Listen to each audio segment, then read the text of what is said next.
One big saying, especially in this social model, you don't change the person, you change the environment.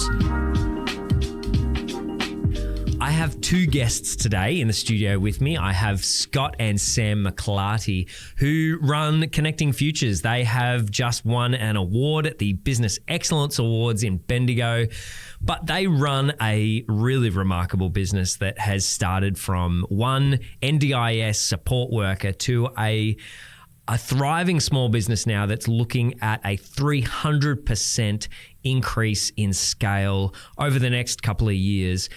And it was just amazing to see and get a window into their approach and how they've built the business whilst keeping a team, a culture of one that people want to be there and that they enjoy and treat the business like their own. It's quite a unique case when it comes to this industry, and I'm sure you'll take a lot out of it. I certainly did.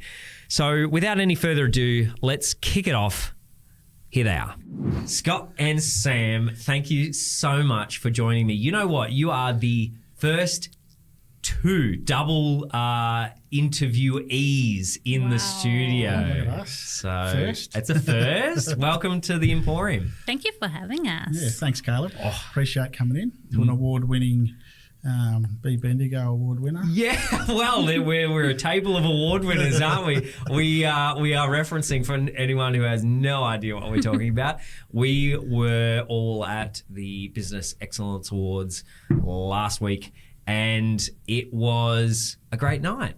Hebron Films came away with an award, and so did Connecting Futures. Which do you want to tell us about what award category you won?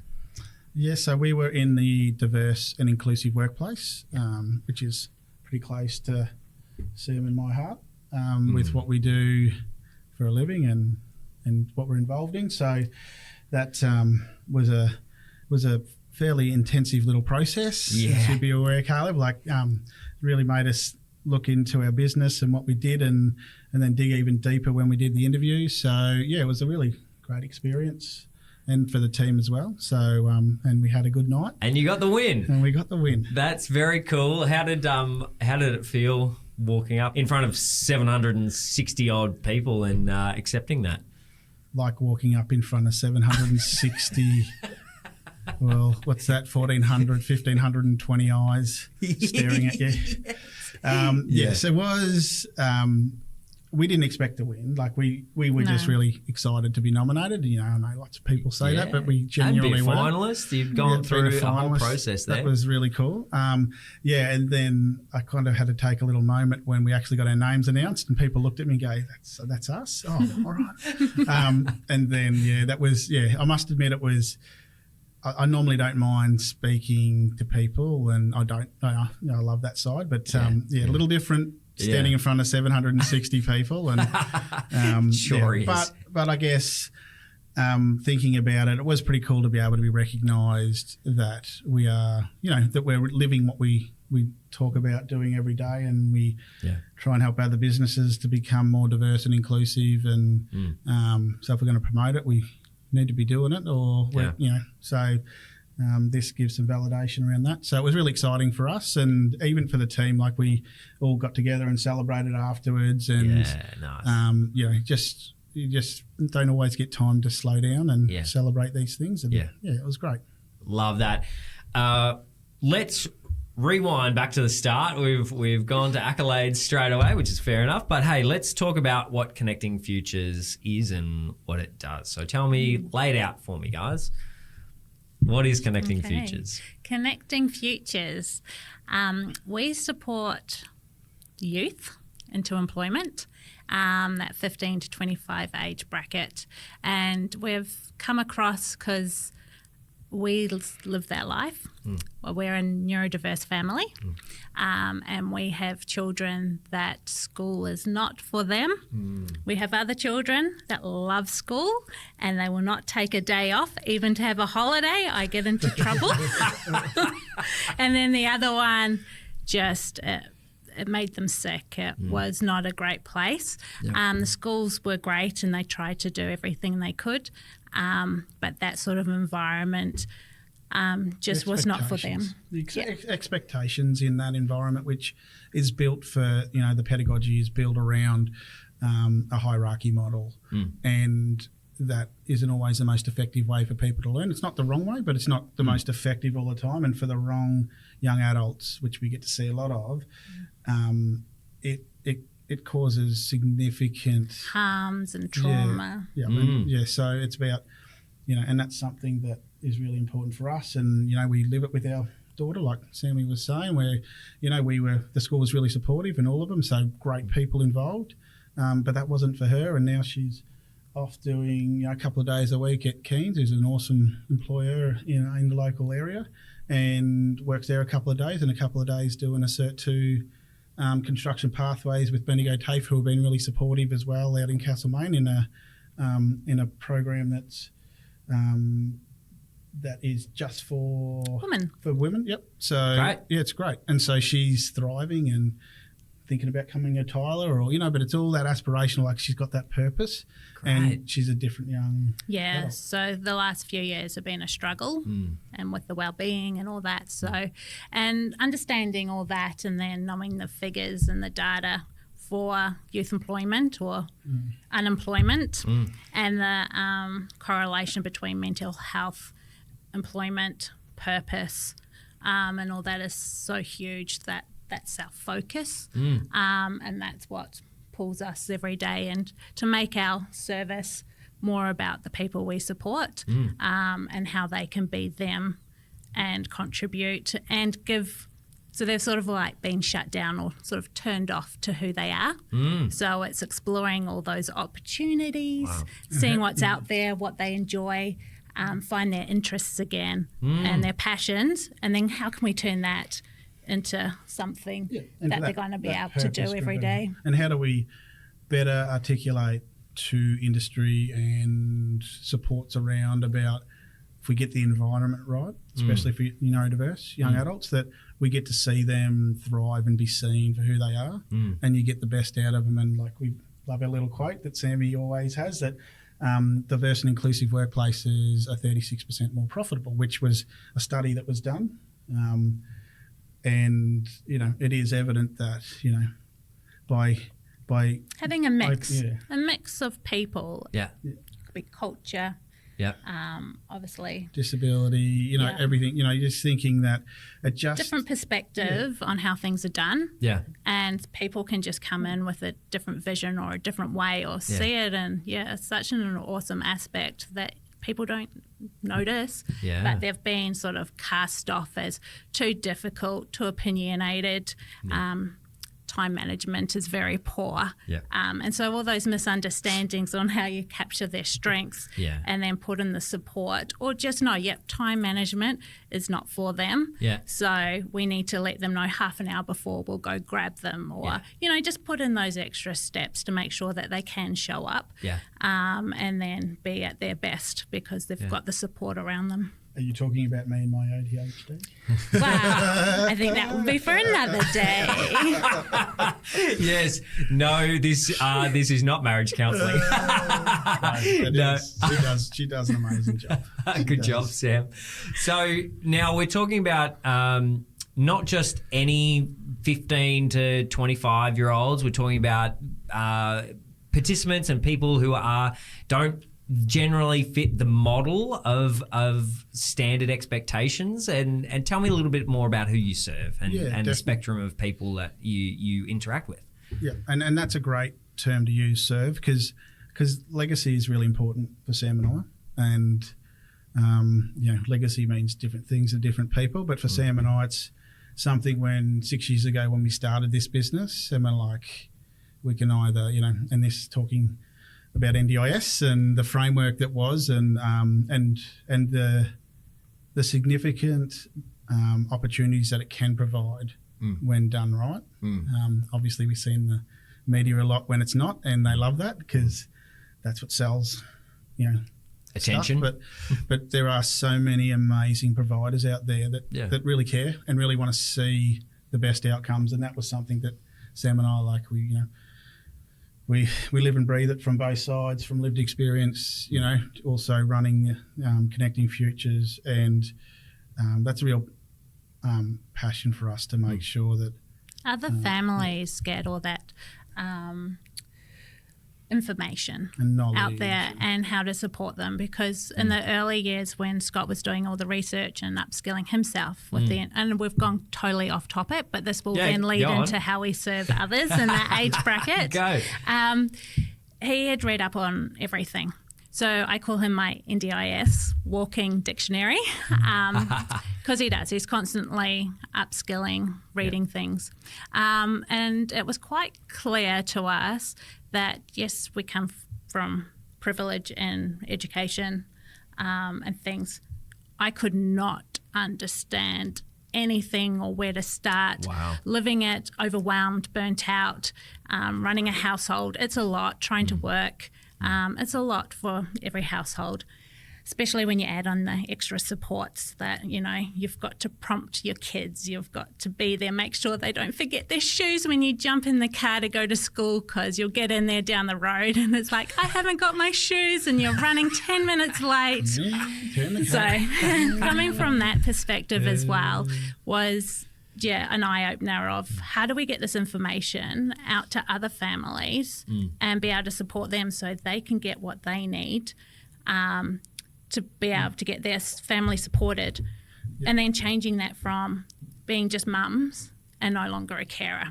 So it was becoming this bigger than her. Yeah. So, but I think it's also about families feeling okay that, it isn't the norm. It isn't what society has said.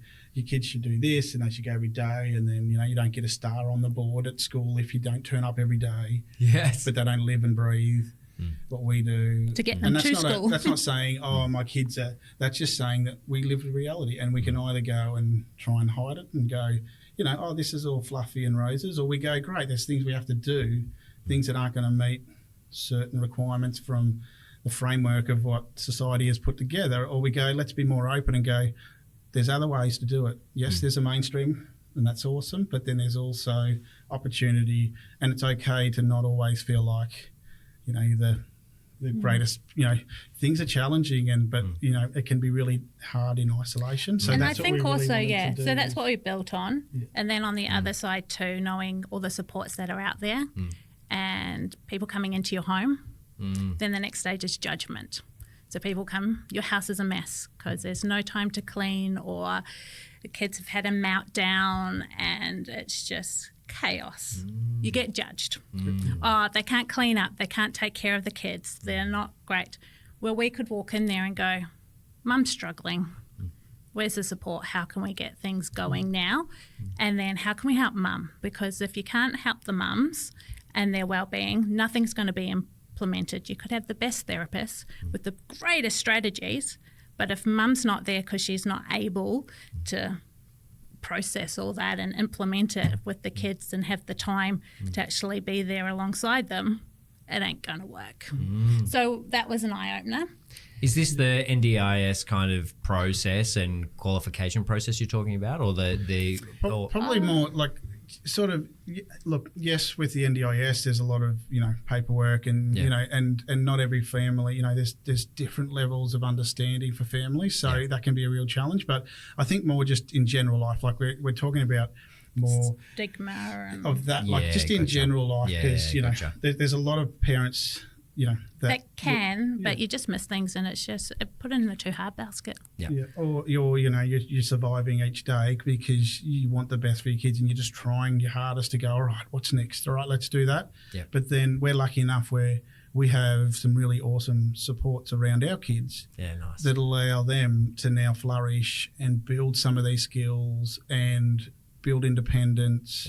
And we understand, and that's all, disability related to them being able to feel like they can be seen and live in the world and in the bits that work for them, so that they can be out there, because they have the same aspirations of wanting to, move out on their own one day, and that looks it might look different for each person, or building that independence, having a job, having that purpose. Well, it's mum's worry too. Yeah. What is the world going to look like for them when they're 18?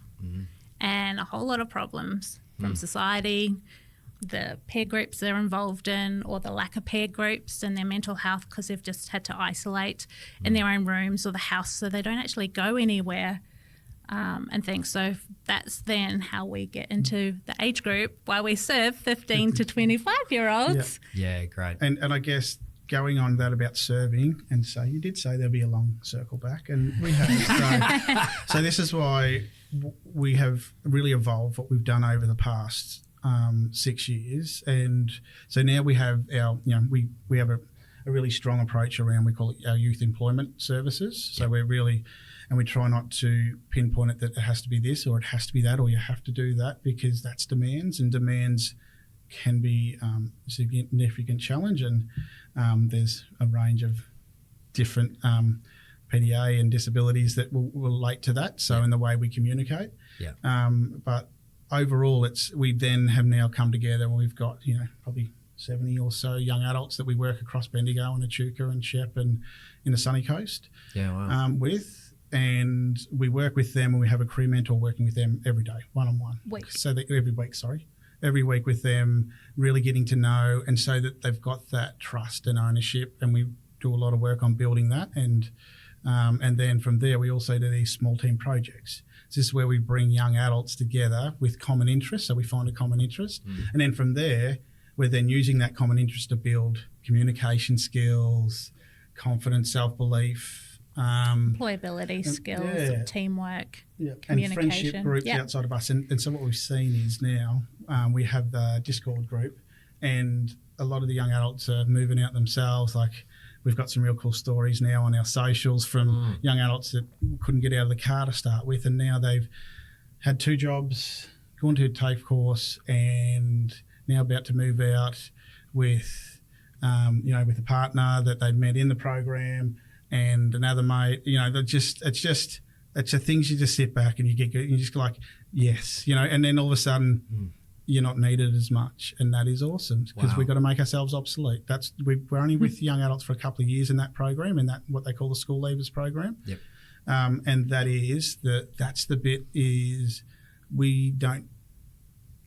It's really important for us not to put our own self-importance and ego in it. And this is where having, and I guess now they're bringing it back, is having a really diverse and inclusive team and winning that award, but having an amazing team is where it all starts. I know if we've got engaged and outstanding team members, our service just follows with it. So it takes the pressure away of going, I need to have this super system, I need to have this, and everything should be systematized, and everything should be like, when you have engaged and passionate team members that really feel like they're part of it, they will do that. They are part of that, and that's where we're lucky enough to have. We have an outstanding team of career mentors and support staff that live and breathe it. So absolutely huge confidence in what they do. I love that breakdown. There's a whole bunch of rabbit holes that I want to go down, and all at once. But I'm going to pick one at a time. Break down, and you mentioned a little bit of it, but break down your service and the process you would take a young adult on from them first getting referred or coming into you. So break that whole process down for me, and how you serve them. So can we maybe just a quick little obviously we've done for 6 years now through the NDIS, so working with NDIS participants specifically with employment goals, and that could be as young as 15, so working in the schools. And then working post-school on that transition. Great. But we're now, just as November the 1st, we've been awarded what we call an Inclusive Employment Australia contract.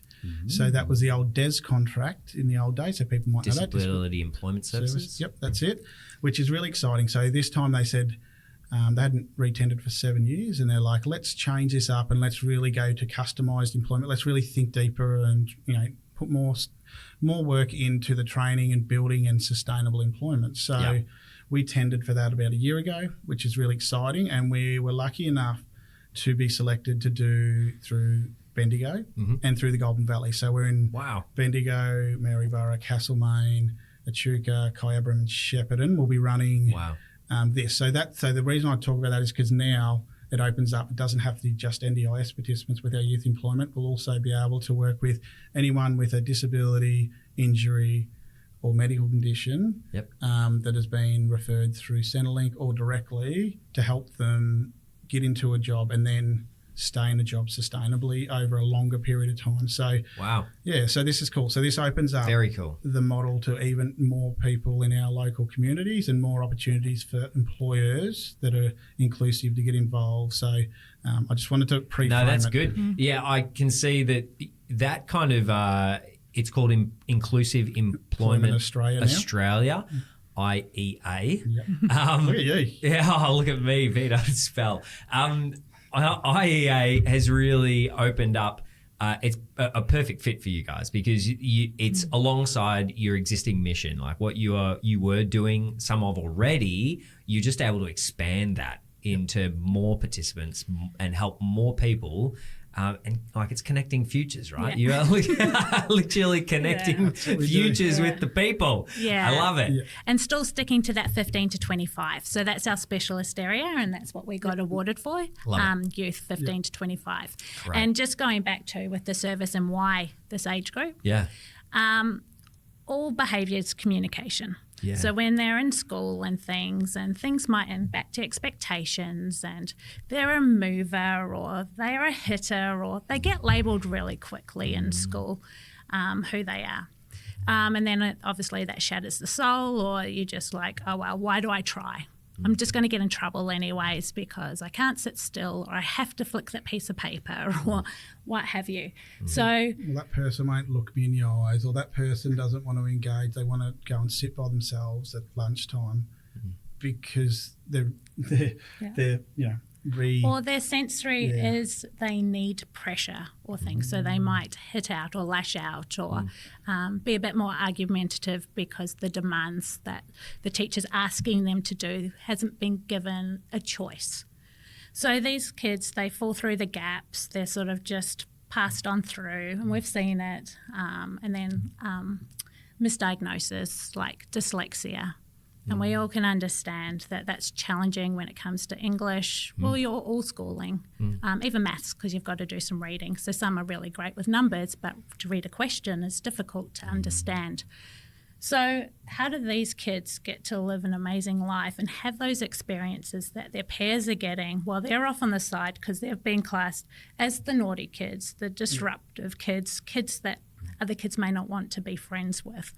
It's very isolating, and that's lack of social connection. Then obviously leads again, I'll go back into mental health, and we see a lot with our sort of age group, depression, severe anxiety, and things. So then going back also, how do they get referred to us? Usually it's mums. So then that can be another layer because they don't understand who we are and why would I need to go there? So we sort of do things a little bit hidden, but we make it more about them. So yes, the focus is employment, and that is going to be an amazing goal.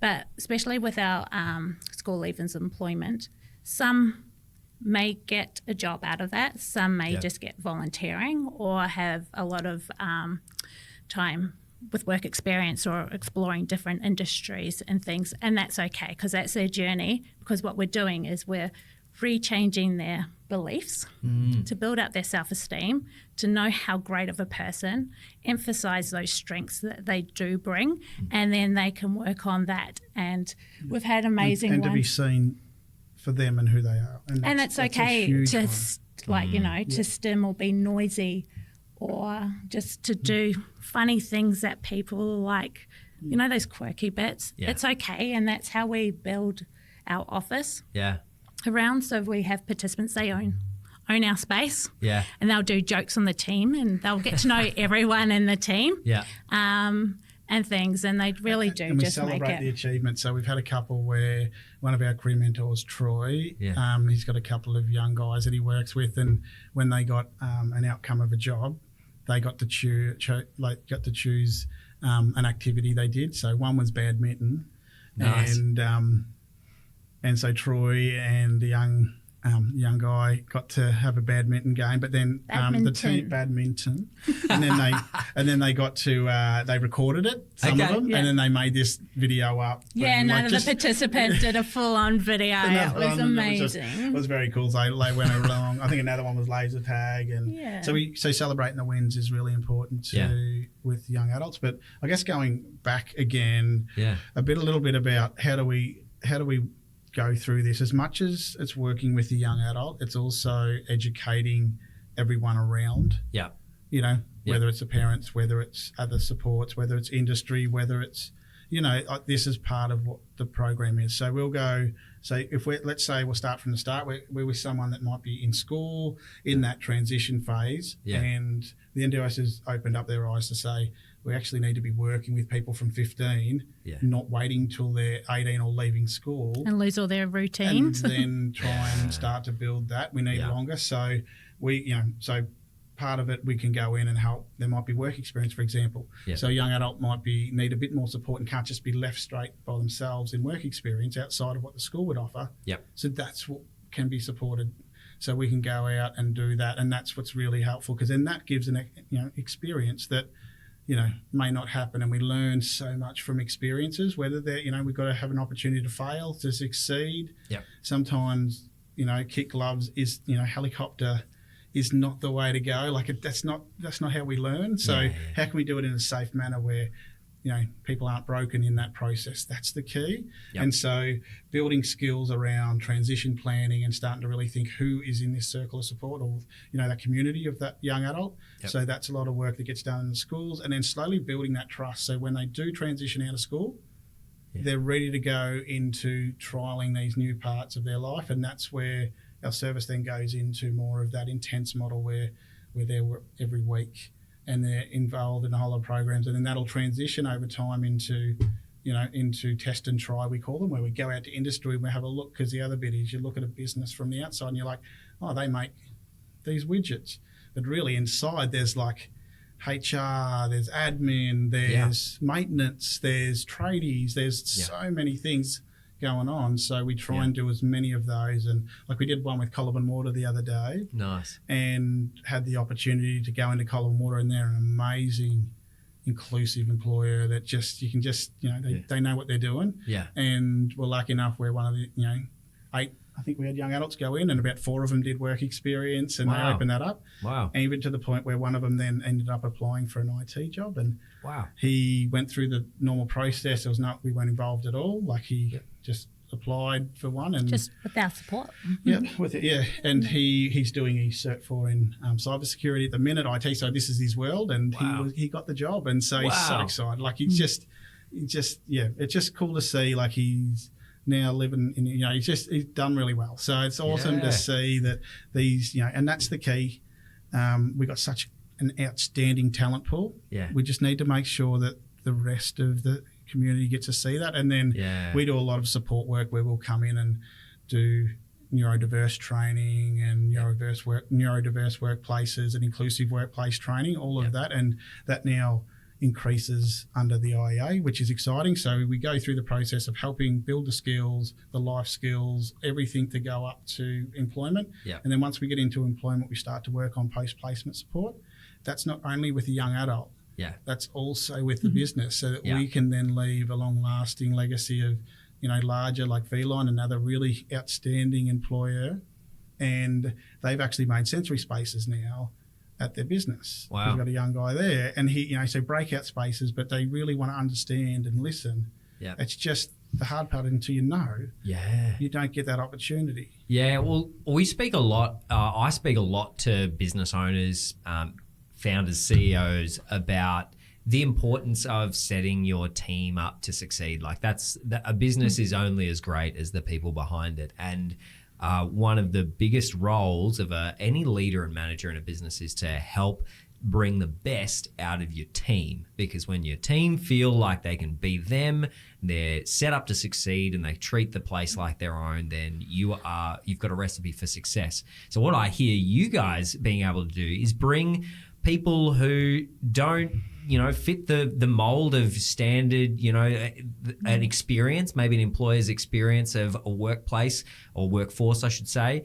but they've got some really great value to bring. And if you help them not only be to set up to succeed in getting that role and bringing their best, but you also help the employer to understand how to bring out their best as well. And so you're joining the two sides kind of thing to create the best outcome for everybody.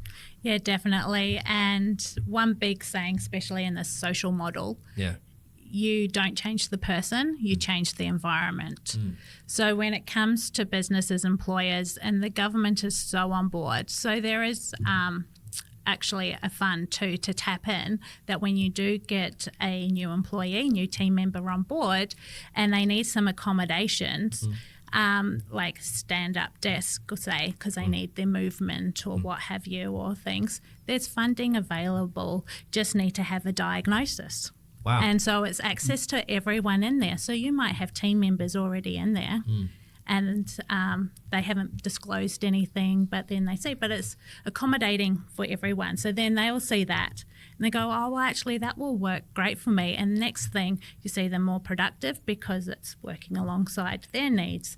And so accommodations, too, and it's it's not just them, it's the others in there too. that are silent or do like those headphones so they can just concentrate a little bit more, but be part, or have a choice when they need to just step aside to do some report writing or something, got a quiet room, but love that team concept. So they'll come back into that open workspace to join in and be part of the team, knowing that they can step away when needed.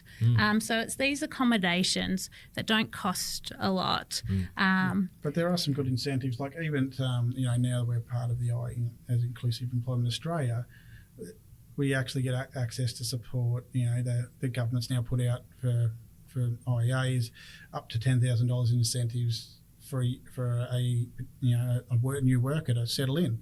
So that's great. So that just means that there's a bit more time to the wage to build incentives. that, for the wages and then also the access program. So if there are reasonable adjustments that need to be made to the workplace. So there is supports to go, how do we make sure this works long term? And it has to be thinking long term. None of this 6-month business. Like I'm not you won't play that with us if that's happened and we're not the right people to come to do your recruitment. So we're looking at long term solutions. Yes, people change and move, and that's cool. That's part of your right to do that. But also looking at how we build sustainable long term outcomes is the goal. I love it. Look, all right, so where am I going to go? I'm going to go with stories. So you've got a couple of really great stories of participants that have achieved the goal, right? You're achieving the outcomes that you are designing or determining to bring someone through. So could you tell me a couple of stories, some success stories? All right. Well, the one that's been probably publicised the most, and we'll start there because that's always a good place to start, is obviously Henry's one of them, and I can talk about his story because it's been on Win News and it's been in a range of areas. NDIA have done stories. So and this is a prime example. So Henry is a young guy that went through high school at Bendigo Senior, really cool. Like he's gone back and done 2 guest speaking for their, they do an end of year, they do a transition meeting for young adults with a disability nice. Or medical condition. So just to prepare them for that. And so he's had gone twice to do the speaking there. But his story was he went through high school, young guy that had autism, and he had all his dream was to work at V-Line. That was it. That since year 11, and so he went through that time, but COVID went through at the same time, so he didn't get to do his work experience at V-Line. So he never had that opportunity in there, but at the same stage, he was with the Malden Railway. Volunteering out there for years. So he'd been doing all these roles, and so that was his key focus, but he'd never had a paid job either, and he'd come to us at 19, I think he was, when he first came.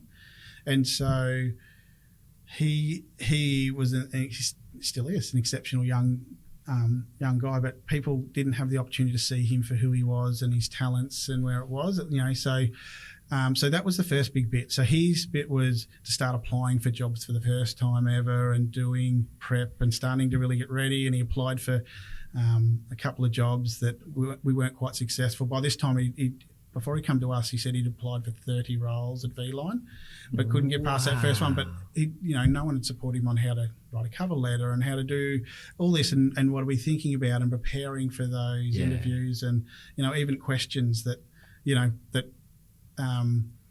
that leave a lot of grey in the middle and you're supposed to fill the gap. That isn't always as easy for a young autistic adult. It's like just be straight. Let's be exact. Let's be, so I can, so we did a lot of work. We got him and he got his first ever job in at Woolworths in Epsom. Nice. Which is really cool. And they were great. They were really supportive. Yep. And he started in there and he was working away, building up. He's building his resume. He's building his work history. Customer service skills was one of the main roles that we identified getting into V-Line with your customer service. So he did that. And he did lots of roles. He took on a lot of roles in Woolworths, doing trolleys, front end.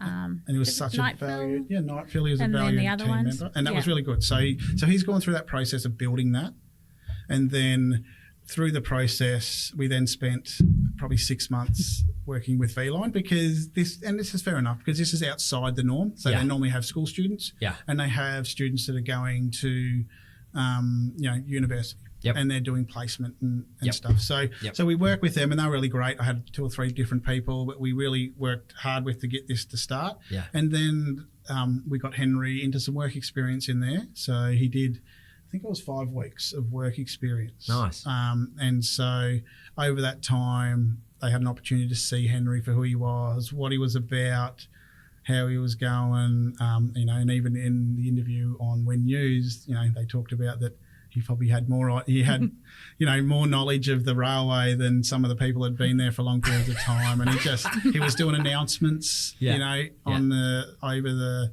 you'll hear him now if you go back there. He's still there.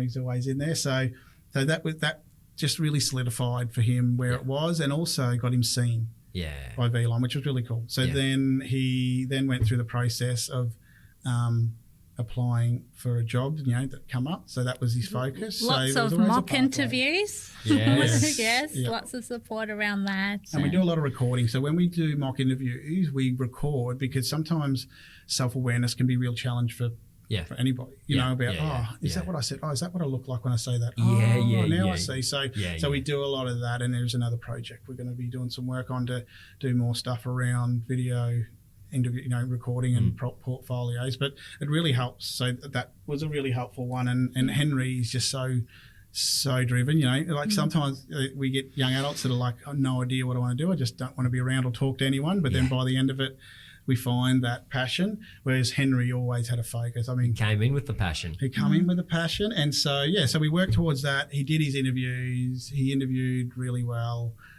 So he went for one, got to the interview, didn't quite get that one. Then he went for another one, which was in Bendigo, and he was successful. Wow. So it was really cool. So his first job in V-Line, and then this is, so then he's working Woolworths and V-Line casually, doing both, virtually working full time. So he's just into it. And so I should say, so he already had his license. And so a lot of those barriers were out, which we'd normally do a lot of work on before with other young adults. He already had his license, so that was cool. So he was like chomping at the bit. So he got in there, and then we did a lot of work with V-Line in the induction, coming in and thinking about different spaces and how do we work through, and that relationship helped, Henry, and then Henry just kept growing in that role. So he then he went from a casual and he built himself up, and he's now a permanent employee of V-Line. Wow. And how good's that? Yeah, so and he's still got his dream of where he wants to go, and we're we've got very an 8-year well aware. plan. But they're so supportive. And then in that process, that's where we started to identify, and this is the hard bit, is people only know what they know. So we talked about sensory profiles and what do we do and how does this, because it helps him get the best. So he really succeeds, and he's got a team of people in there that are 100% behind him. But his value to them is outstanding because he's super dedicated to that place and what it's about, and he's learning more all the time. Yeah. So he's and then at 22, he bought his first home, which the NDIS have done a follow-up story on. Yeah. Which is really cool. So he's, bought his first home at 22. He's living independently. Wow. Got a full-time job at, he's an ongoing employee at V-Line. So he's and so he's now transitioned out from us. He doesn't need us anymore, but he still comes in for mock interviews though. When for he's the going next for a new job up the line, if he's going because he wants to be a conductor, so he just drops back in and he needs some photocopying. The other day he was in there, so it's cool. So we love the fact, but he doesn't need us anymore. But it's just good to keep that connection. But also V-Line now offers. Oh yeah, to disability internships for people with a disability. Yeah, wow. Which they never had before, so they're fully committed to this process. So it's cool. It's good. And this is the thing, it needs to be. That's what legacy is. It needs to long last after me and Sam are, on to the next phase of life. I was going to say in the group, but that might be a bit too morbid. But it's reality. But you know what I mean. So this is what it's about. So Henry is definitely one of those, and it's just kind of you just to see him grow through that process, and he still has challenges like everyone else, and we still have areas, and he knows he can always call back in on us, and if he ever needs it, we're always there to support. But he's in control of what's going on in his life now, which is really cool. Amazing! How cool is that? That's a massive win. Is Henry the only one? No, there's definitely. Sammy told his story on our. I'm just conscious of people that have told their story. Already. In the public. Yeah. So there was two that did a story together, which was Ryder and Sam. So I'll go through both of them, but we'll start with Sammy. So Sammy is a young guy who was pretty isolated out regionally, and hadn't had an opportunity to do a lot of work since finishing school, and young autistic adult again, and just sort of working through that basis of how do I move to the next thing, what does that look like. So he come in and started working with us earlier this year, I believe. Maybe it was middle of last year, I can't remember. So time, so he's working with one of our career mentors, Troy, and they did a lot of work on building that capacity for him. And he also joined a number of our small team projects and started to build friendship groups and connections and self-belief. And then he started part-time job as a lifeguard first while he was studying. So he was doing his Cert 4 in cybersecurity, which is really cool. And so during that process, so he's working, connected, he's moved into Bendigo from regional. So he's building his independent living, all of these big moments all at once. So it's a lot to, it's huge. And then over this time, he's really built his own foundation for who he is and what it's about, and his self-belief and all of these areas. And now he then, during that process, started applying for IT jobs because he was coming up in November, he finishes that. But he was lucky enough where, he did a tour. We did some industry tours at different places, and one of them was Castlemaine Water. And he loved it. And then, a job come up there, so he applied, went through the process and was really confident, and Troy did a lot of work with him scripting and just getting ready to tell his story, so he's confident to tell, because that's the bit. It's like if you had, as a young, even anyone, but sitting on the other side of three people you don't know, and they're throwing questions at you, and you've got to articulate and talk yourself up, and it's not the best scenario to do, especially if you've got a bit of anxiety and you're in that spot. You don't necessarily hear the best, but so he's obviously done an outstanding job in that process, and he successfully recently started at Castlemaine Water, and they've been super supportive. They're a great place. But like he's now and now he's looking at where he wants to live, what does that look like, who does he want to live with, like all of those things are And all our choices. possibilities and And he's starting an IT career, which was his goal. Because Wow. so the other thing we do, I should say right at the start, is in the first 3 months, we're setting really significant short-term and long-term goals. Yeah. And they're driven by the young adults, and they will evolve over time. But those goals are really important because that gives focus and purpose when we come back in. Great. Does this lead towards that next goal? Yep. What are we doing here?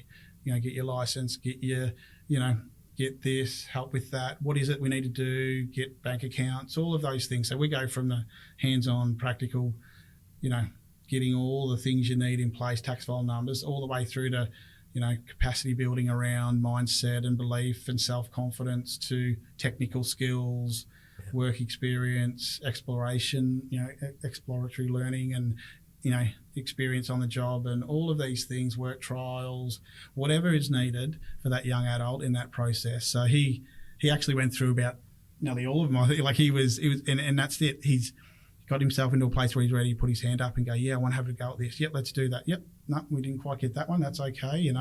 Working through that perturbation of that next thing that you haven't done before can be a real challenge. Yeah. So, and he's done that. And so he's now in there and sort of moving towards that more post-placement support, and it's cool. Love it.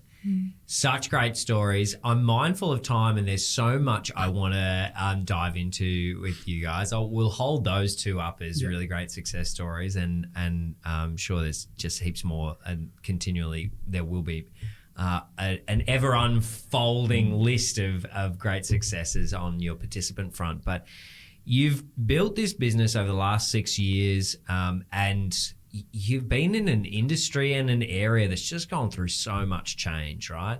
And we've seen, in the explosion or the introduction of the NDIS, and then the iterations of that, lots of businesses popping up, doing some services, some horror stories of, businesses and caseworkers that are just overloaded with, all like caseloads are huge and they're not able to help really. And then there's confused families. Like the NDIS went, I don't have to tell you guys, but when it started, it was a mess, an absolute mess. Do you want to tell me a little bit about how you've crafted a business around this thing, and what were some of the challenges early on, and what did you see that changed?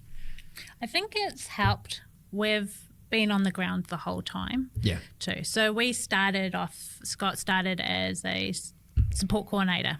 So that is managing plans, helping families in depth, and having that privilege to work with them. And then we built our team for that role and everything, got to see everything. And as the NDIA was saying, they are flying a plane without the wings. Building them as they go. They're building the wings as it's in the air. Okay. So, Let's not ask them how they got it in the air, but that was their philosophy at the start. Really? We'll build it as we fly it. Okay. Which I can understand, because significant change when you're talking about bipartisan agreement from state to give up all of their own little patch, to bring it together into one, get everyone to agree, to get everyone around a table and say, yes, we're committed to this, is huge. And massive. And if you don't hit a button and get started, and that's something you learn in business, you've got to take action. Not taking action is your first failure. So take action. Yeah. And I got to give it to them. They took action. At least they got it in the air. Yeah. There's I've had to rebuild the wings a few times, get it right. But at least it's in the air, and it's now at the forefront of everyone's thoughts and what we do. So that, you've got to give them kudos to get that in what would have been a tricky situation. Oh yeah, to get really that tricky. So, but now it's just about getting it right and make sure it's serving the participants that are actually at the forefront of this. That's the key. And then that's coming back to what we do. So we haven't changed our focus of what we've been about the whole time we've done it. So our focus has always been participant families, how and the do support we in the community provide, benefit, or I guess it's more outcomes and a focus, for them on what they want and what they need out of that, or what they decide they identify, and then how do we help them on that pathway? And sometimes it's about identifying that, because it can be, what does this look like? And it's like, I don't even know what all this is. So I do an exceptional amount of, my time I've just put in to sit with parents that, not about their kids coming to us, just in general to They're help. just broken, just to and give tears. them an idea about what does that look like. I still do a heap of work in the schools here, in outside of it, and I'm happy to just give my time to help because, once a parent is, and the young adult is empowered to understand it and how it works and know, then they're in a position where they're like, oh great, I can do this. Yep, no, can't do that. So and that's one thing I wish the NDIS would do a lot more of, is better informing people about their plans and how they work and how they can use them or how they can get those services that are going to help. So that's I think, what's led us into, because we're big on advocating the participants who we work alongside. And just quickly, one awesome story was everything's hidden, your reports and things. So a lot, especially when they're in that 15 to 25, they haven't read a report or know what's been said about them or anything like that. So we really encourage them, if they're up and open with the support, we definitely get them to read their reports that we write. But knowing how their plan works, where to get the support or how much funding is in their plan. So now that the NDIS has an app, we encourage them to get it so then they can own it.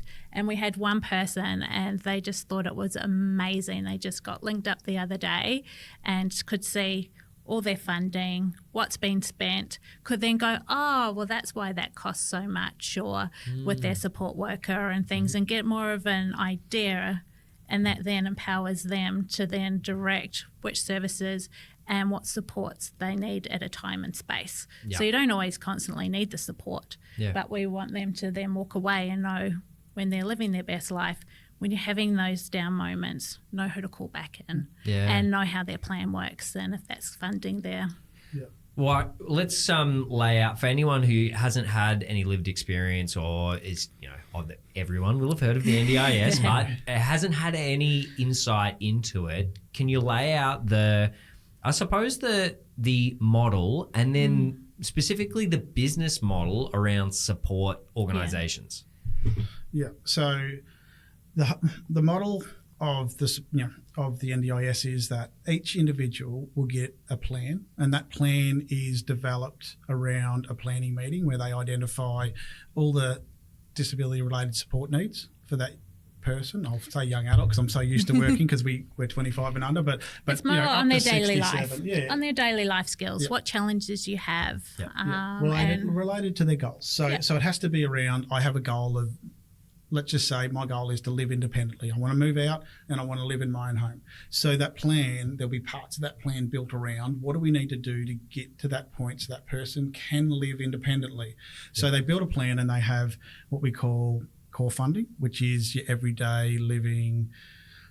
There is some home and support, so SEAL, support independent living. There's a whole lot of areas. I won't go too deep into it. There's transport, so they do support some transport areas and travel, so that because people have to be able to get to the activities and different things. And there's equipment and assistive technology in that area, so smaller stuff. And so that's the core. And then we get into our capacity building, and that's where you get your therapists and there's a whole lot of others in there, but that's where we are. We're in Find and Keep a Job in there, which is about employment. So you've got behaviour specialists, a whole lot of things that are in there, and they're all about, but it has to be aligned to those goals. So whatever your goals are, and that's why they review it depending what plan you got, 1 year, 2 years, 3 years. So all of that is about building a plan that aligns to it. Now, behind that, there's a price guide, and that price guide obviously then articulates what the maximum, the PAPL they call it, so not the price guide anymore, but anyway, the PAPL is what's behind it, and then that's the funding that's attached to it. So if you're a therapist, an OT, for example, their maximum rate is $193.99 now, so it's set. So it's not as if the market is setting the price, even though they say that. It's very much set by the price guide, and then you structure your business. So your business is around. So it's pretty much, there's fixed cost amount. So for a business side, you've got to understand that you can't just charge what you want. Yeah. You're not going to get away with it. Yes, there's self-managed participants and they can negotiate prices and stuff themselves, but that's probably only 4% of the market. Right. The rest is all, and that might have grown now. I haven't looked at that for a little while, but that might be bigger, but it's a smaller portion of the market. The rest is all bound by that price guide. Yep. So, so you sort of set in there. So business model wise, you kind of like, what the maximum amount of hours or, that side of it is. And then from there, you then need to make sure you build sustainable models that can then work to do that support within that framework. Because the funding doesn't support your overheads. Yeah, okay. So when that's the big thing, and that makes it really hard, especially when you've got caps. Yep. Your team are doing amazing. They're qualified. And everyone needs to be rewarded at each review. Yeah. And this is one of the issues with support coordination. They haven't had a price hike. 6 years. 6 years. And so you've got OTs are the same. So therapy support, not just OTs, so speeches, all of them. Like therapy hasn't had a price rise, and then they just had their travel. So now they get 50% of their travel. So whenever your time is travelling, because you used to be funded for that, it's you can only claim 50% of that. And they gave them 2 weeks support. notice. Yeah. Wow. Because they put a new PAPL out every 12 months. And so imagine that for some of these big businesses, they've had to reshape it. But the hard part is, they're businesses, so they find ways to make sure that they've got to stay ahead.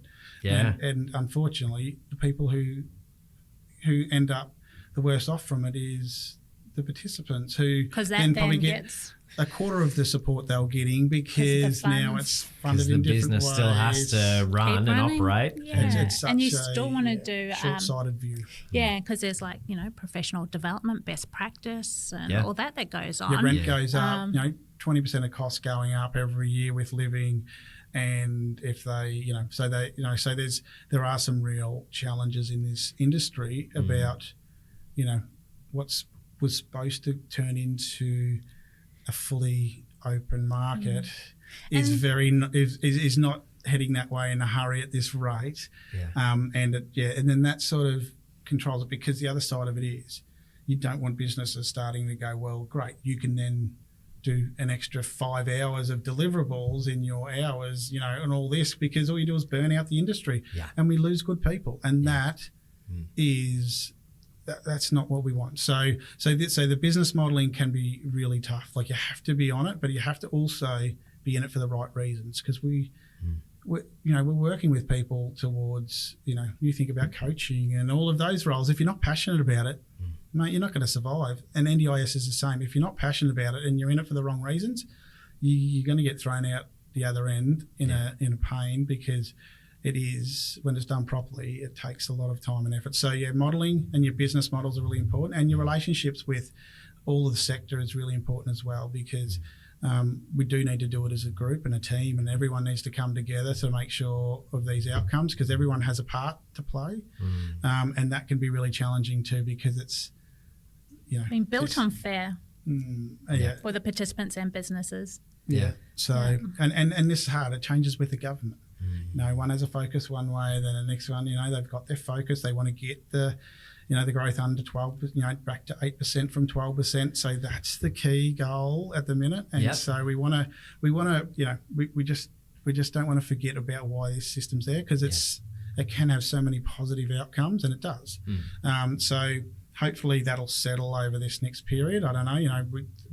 We don't have a lot of information. So you enter the NDIS on that risk that, it could look like this one day, and then they make a change at, at an operational level, and that will affect the way that you will be connected and funded. So I think that's the business modelling you have to be. If you're coming into it, because I don't know if I'm allowed to say words like this, but you've got to give a shit. You've got to really have a passion to want to do this and make change and make a difference, and really, that's it. If you're not, then don't.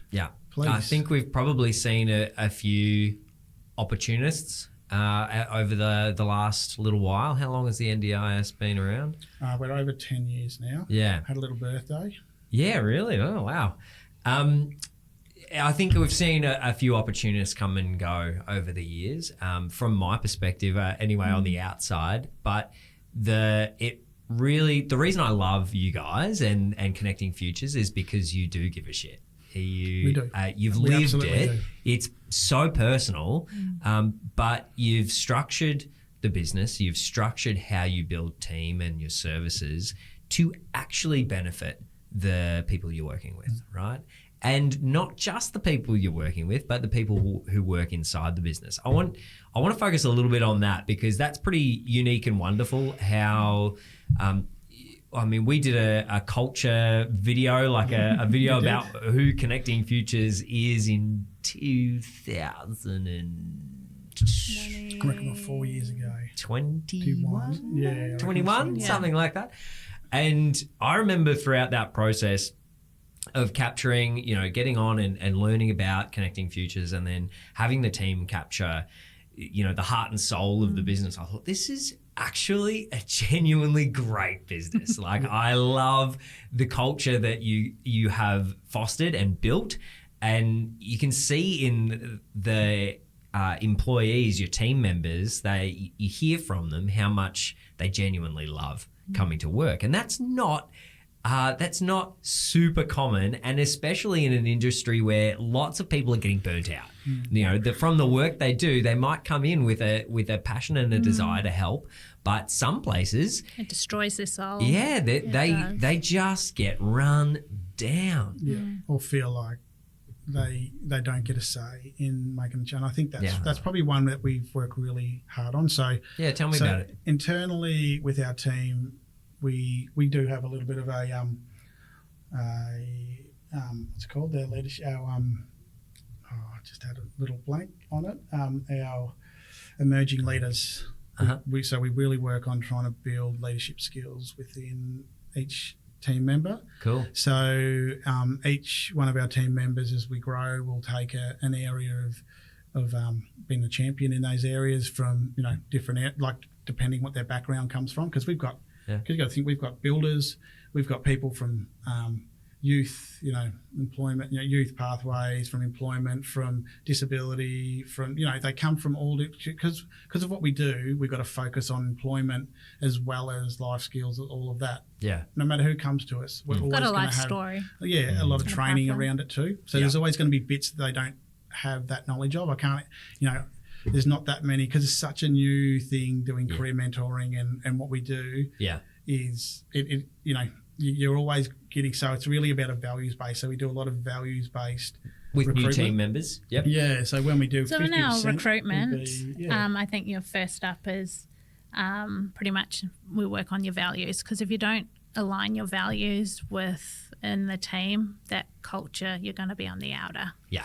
And then your next one, once they're in the team, is you want to love your job. So if you're feeling like you're going to get up in the morning and it's a dread and you get the pains and you'd rather not go, Scott's up front and says, let me know, let's talk about it, because maybe, we need a change, and that might be leaving us or finding, and Scott's very open and will direct you to your next career or what have you, because he always wants to see the best in everyone that comes into our team. Or it's evolving the roles within we've got, or there might be bits. Just a short time, and they've done what they can, and then they need to go and explore something else. So we're big on that. But I think the other one is Scott's big on autonomy. So you have autonomy on your calendars. So you have your caseload, but then that time you fill it where you need. So you don't need little permissions to, we understand if you have to go to a doctor or whatever.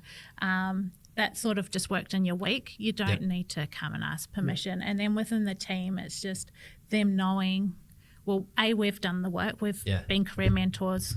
I've been all through admin, payroll, wore all the hats. We've worn all the hats.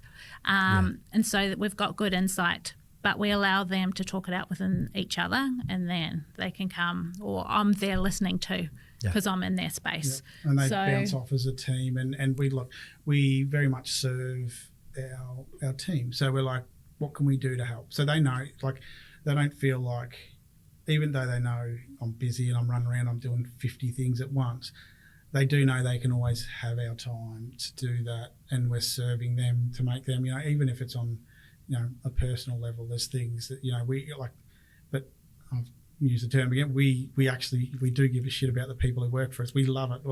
I'm really passionate about seeing them grow. I love seeing people grow. I love seeing people have an opportunity to flourish in their own little, you can just see it, their self-belief, and other businesses have broken that confidence down, and it's not fair. We should see that flourish, and people are too worried about, people are going to move on, or in my case, that's life. But walk out of this going, that person, I've given them, we've given them an opportunity to grow, and that's what we do. So we embed that into our learning, and we embed it where, no one should, everyone engages with each other and builds off each other, and they can have a joke in there. They can have they love a good practical joke in there on it. You know what I mean? But these are the things where if you're coming in, you've got to enjoy it, because geez, there's some hard times. Like, we work through some scenarios where you're like, they're not right. They should not have to happen to young adults, but we see them in there, and then you take that on, and and everyone who's in our sector has a very caring, nurturing nature. So they that's the other bit. So we have debriefing. Sam has Caring Connects every fortnight with every team member. It's now called Walkie Talkie. Oh, Walkie Talkie. We're out walking. So but the team sort of drives what they look like too, and that's our opportunity where it's like you get us, bang, full on. This is us. What do we need? What do you need to help? What do we need to do that? All of those things, and then we're very much around that.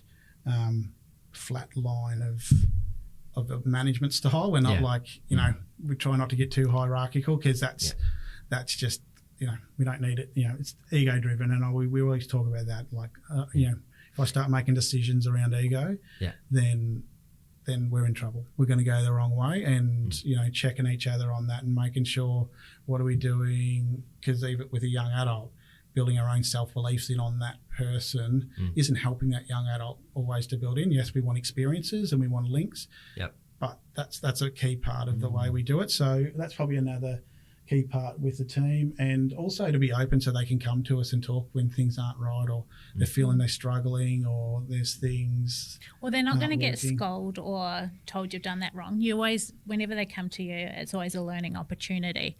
So they'll come have a chat with Scott, and then Scott will look at them, and they know themselves, I've made that judgment call because that was my bias. And where Scott's like, you need to remove yourself, because it's not about you. So how can we support this person? So they're really good at coming to get that learning and things. And Scott's just, we're not there to, oh my God, you said that to them, or like, I'm going to have to remove you from that, or whatever. Everything's a learning moment. And then, we're there to celebrate small wins with them. And we have shout out. Wednesday. We have Wacky Wednesdays now. Where what is Wacky Wednesdays? So someone will put up a theme with the letter W, or else I think we're running low in W words. Still get there. And you put in your wins for the week or the past week, and then somebody will do something fun. So what's some examples? We've had injuries. You had to do a list of all the injuries, and we had one where it was like, what was the funny one Jen did, where she had the chicken that was, anyway. It was like the worst job ever you would want to be in. And apparently what would be the worst job ever? There were some good ones on that. Yes. So it gets all the teams. Something to do with chickens. Let's leave it at that. And the team's all good. You can bring Jen on the show for that. Good. And everyone's involved in that. They have a buzz team meeting each week on a Monday morning where no management's in there. It's just them as a team to talk about anything that they're struggling on, or needing a resource, or who's done what. So they get that support too from each other. And then we just do our team monthlies, where we try to incorporate something fun in a boring. We did Christmas in July. We do socials and stuff. try to get them to lead it, although everyone seems to be a bit quiet because everyone's got so much on their plate. So then I'm like, all right, I'll organise something. Yeah. But well, it sounds like you've got a whole long list of ways that you inject engagement, fun, and make sure that the team culture is building, it's on track. You've got a lot of touch points there, which from my perspective would just give you a great enable you to have your finger on the pulse of how the team is tracking and how they're experiencing their work, because all of that, you're in a people business, right? Yeah, and that so human to human is huge. It's massive. And so if your team are not thriving, neither will the outcomes for your the services you deliver be thriving. 100%. Because I think that's the key one.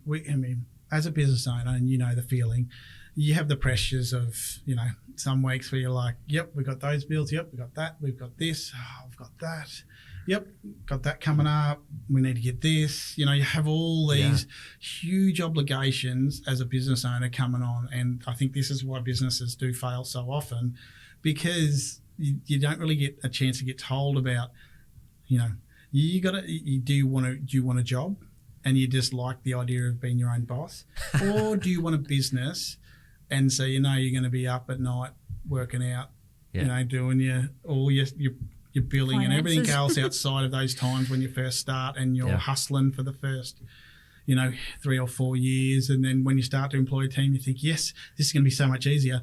Oh, now I've got to build all this culture. How do I replicate that? How do I do that? Then you've got work. You've got all these different big, massive things that come in, and as you grow, growth sucks cash. Yeah. So you've got to go, great, I've got to manage all these, juggle that, keep these team happy, do all that. So that is the bit, like it's the duck theory, you're paddling like a crazy little horse under there. Yeah. And on the top of the water, you have to be that solid, still I'm big on transparency, and I'm big on vulnerability. So you have to be open, but you don't want to betray that you don't want to push that onto the team, because it's not their, that's not what they signed up for. Yeah.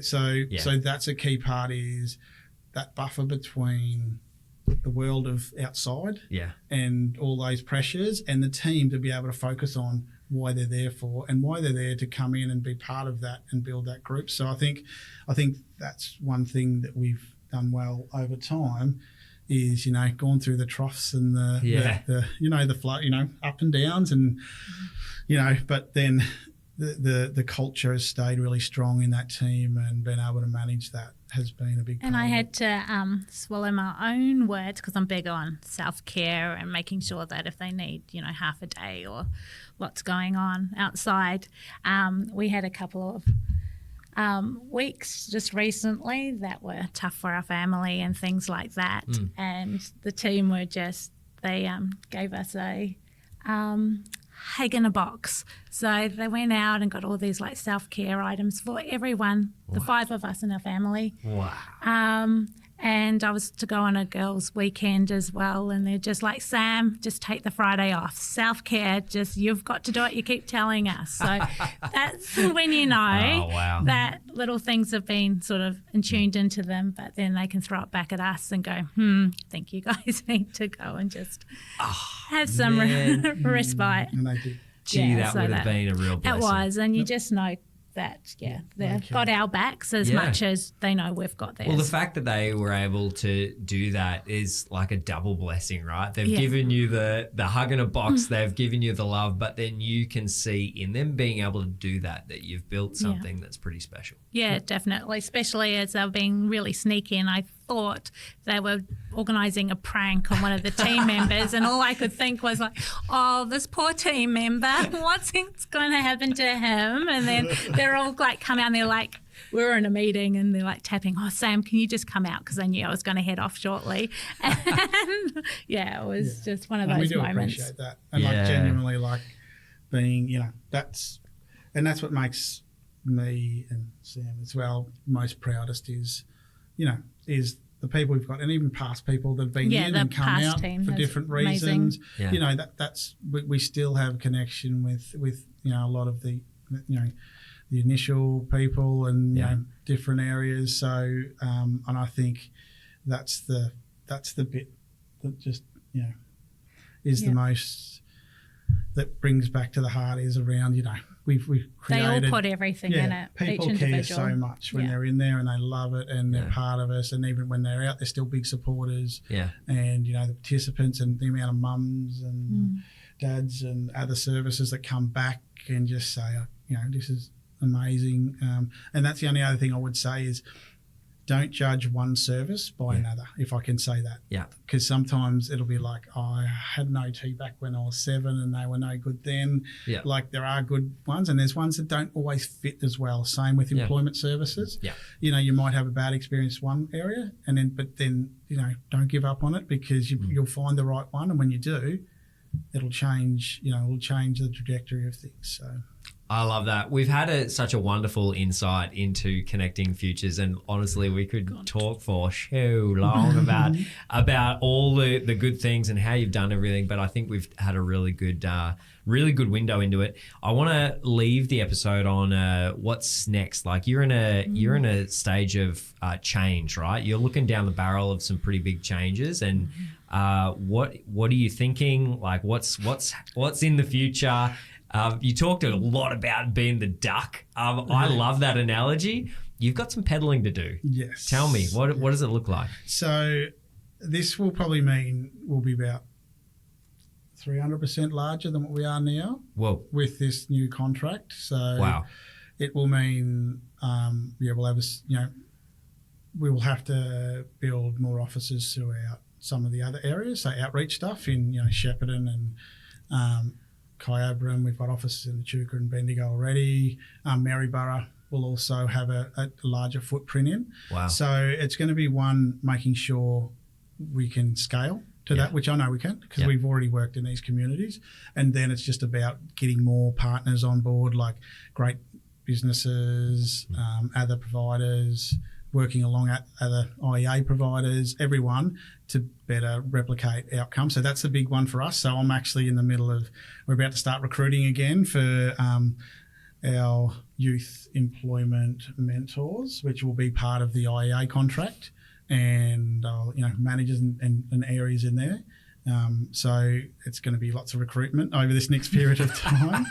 But it's also still keeping to our truth of, what do youth want, and how does that service be delivered? Yeah. Which is not your typical, like we're sitting here, type thing. It's involving them, and it's making them comfortable, not like they're coming to appointment, that they choose to come to us and we can provide what they need and their expectations and things, and do it in a fun, genuine way where it takes all that stigma away from school learning, but they're building all those skills and having skill hubs. Yeah. So we've got big ideas coming. We're going to have our youth employment hubs as well. So this also gives us an opportunity to scale the model that we do in the way of outcomes and more, young adults that we can connect with, and evolving that. So over this next period, we're really keen to build that youth employment model further into all of these areas that we can, to really build the outcomes. And, like we sit around, with our NDIS stuff, around that 45% of, people in open employment currently at the minute that we work with, and we can be working with young adults for 2 years. So there's a bit of a process. So that's a point in time. But that's that average. And so we want to bring that into the IA and what we do, and grow that even further, and then also challenge that. I want to keep challenging the model that we do, and challenging what does it look like. And I want good people to come in and go, well, why do you do that? What about this? Or going, all right, let's have a crack. Like, what if it's going to lead towards better pathways for young adults with disabilities into employment, or, like that's the bit that we're focused on. And then, and then also over in the Sunny Coast, we're slowly building over there. So that'll be another one that'll have a focus. We don't do IEA over there, only NDIS. But that'll be another busy little part of what we're doing. We're slowly growing that market as well, and trying to help, build more understanding and helping people build towards their employment goals. So it's all exciting. It is huge. And I'm excited because I'm staring down the barrel of giving you guys a proposal on what looks like to help you in that. If I can, for a moment, give a cheeky plug for video, What? Why are you looking at doing some video in conjunction with this massive mammoth of a task of growing so extensively? Yeah, well, 4 years ago, you opened my eyes to it. You know, when we first did our culture video, that turned into one of our greatest resources to get people to understand who we are and what we're about. And a lot of the cohort we work with, you know, having extensive amounts of words on a page isn't always the best way to do it, and video does, and that's why we're now looking at you helping us to better promote this, because that's the other bit. It's like people don't see it, they don't know about it, and if they don't know that service is there that could really help and change the trajectory of, you know, the young adult's life, their own life, whatever it is that could help them positively, video is such a strong way to do it, and you're exceptional at being able to take the vision and get that to flow through into what it is. And that's why, you know, we only come back to you again when we do that. But it is like that telling that story is huge. And but having someone with experience that knows the best way to do that as well, because we know how to help people build towards jobs and do all that, and like we love that. But, you know, having the right people around you is really important. You're one of those that will help us with that. So we're really excited for that next phase, and also for young adults to get their story told and be able to be out there and be seen for it. Because you should see some of the, you know, when they're like, oh, they come back and go, oh, look at that, and their parents are on there commenting like, oh. Well, they're just so shy when they come in, like, you know, they're just a shell of themselves, and then in no time they want to be speakers. They want to do all these we're actually about to start an advocacy small team project, because there's a lot of young adults who are like, I want to have a say on things, and, you know, I want to be able to speak out about things. And we're like, all right, well, let's start an STP, because I'll learn so many skills in that. And self-belief and you know, and connecting them up. And there's so many other good. And they are chatty, they're chatty. Yeah. So just don't assume that just because someone's got their head down that they don't know anything. Yeah, they've got so much to give. So love it. So that's where video comes in. So we're very excited. I love it. I said I was going to give a plug, but you gave it for me. So thank you so much. Hey, you guys are absolute gems and legends in the business community, and I just want to honour you and say thank you for all of the self-sacrifice, all that pedaling under the water, and the work that it takes to run a business is challenging. It's really, really hard, but then to run a really great one and for the right reasons is pretty rare. And we only have the most remarkable regionally based businesses on this show, and you guys are definitely one of those. So thank you very much. Thank you. And thank you, Caleb. I really appreciate it, mate. You bring a voice to, you know, to lots of small businesses regionally, and that's exceptional what you've started, and also what you do with telling people stories. So thank you for everything you do. Pleasure. This is the Mutual Appreciation Society. I love it. We'll wrap this episode up here. We will see you very soon. All right, thanks. Thank you. Well, that's it for this episode. If you really enjoyed listening, why don't you drop a comment in the comments below? Make sure you like the video and subscribe to the channel so that you get updates on when all of the next ones come out. That really helps grow this little community of people that are diving into regional business and celebrating and learning more from it. So really appreciate your support, and I can't wait to see you in the next one.